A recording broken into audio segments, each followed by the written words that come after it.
उसको खाना नहीं खिलाएंगे तो उसकी ग्रोथ नहीं होगी, और अगर मछली की ग्रोथ समय पे नहीं होगी तो आपको बाजार में ले जाके उसका वो भाव नहीं मिलेगा, और भाव नहीं मिलेगा तो आपकी आय में प्रगति नहीं होगी।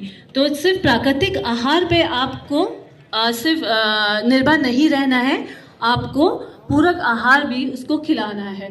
पूरक आहार में आप चाहें तो बाजार से खरीद सकते हैं, नहीं तो आप खुद भी उसका पूरक आहार बना सकते हैं। पूरक आहार में आपको उसकी सोयाबीन की खली है, राइस ब्रान है और सरसों की खली है, इन सब को मिक्स करके आप इसमें अपने तालाब में छोटे छोटे गोले बनाकर डाल सकते हैं। और चाहें तो बाजार से आजकल बना बनाया जो आहार है वो भी मिलता है, वो भी लेके आप डाल सकते हैं। दूसरी सबसे महत्वपूर्ण बात ये है कि जब आप अपने मछली को दाना दें तो ये ज़रूर ध्यान दें कि दाना अधिक मात्रा में ना दिया जाए।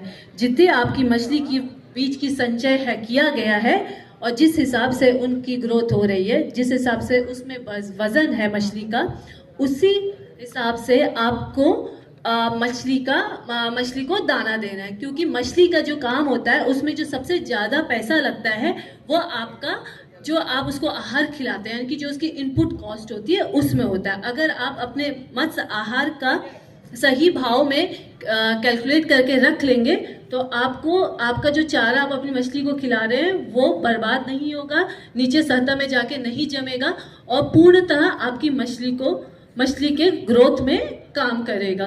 तो इस तरीके से ये दूसरी बहुत महत्वपूर्ण बात है, जब आप मछली पालन करने जाएं तो आप ध्यान दें कि जो आप बाहर से खाना खिला रहे हैं वो नियंत्रण हो और आपके जो भी आपकी मछली का ग्रोथ चल रहा है उसके हिसाब से हो।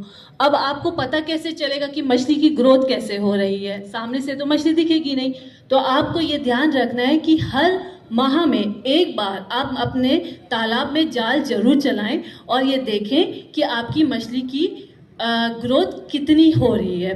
उस हिसाब से आप फिर एक एवरेज सैम्पलिंग करें, क्योंकि आपने गिनती के साथ बच्चे डाले थे, जो मैंने पहले भी कहा था कि 12,000 से 15,000 प्रति हेक्टेयर डाले हैं। तो इस तरीके से आप अपने पूरक आहार का भी ध्यान दें। तो इस तरीके से अगर आप मछली पालन करेंगे तो आपको ज़रूर मछली से अच्छा उत्पादन प्राप्त होगा और अच्छी आय प्राप्त होगी। धन्यवाद।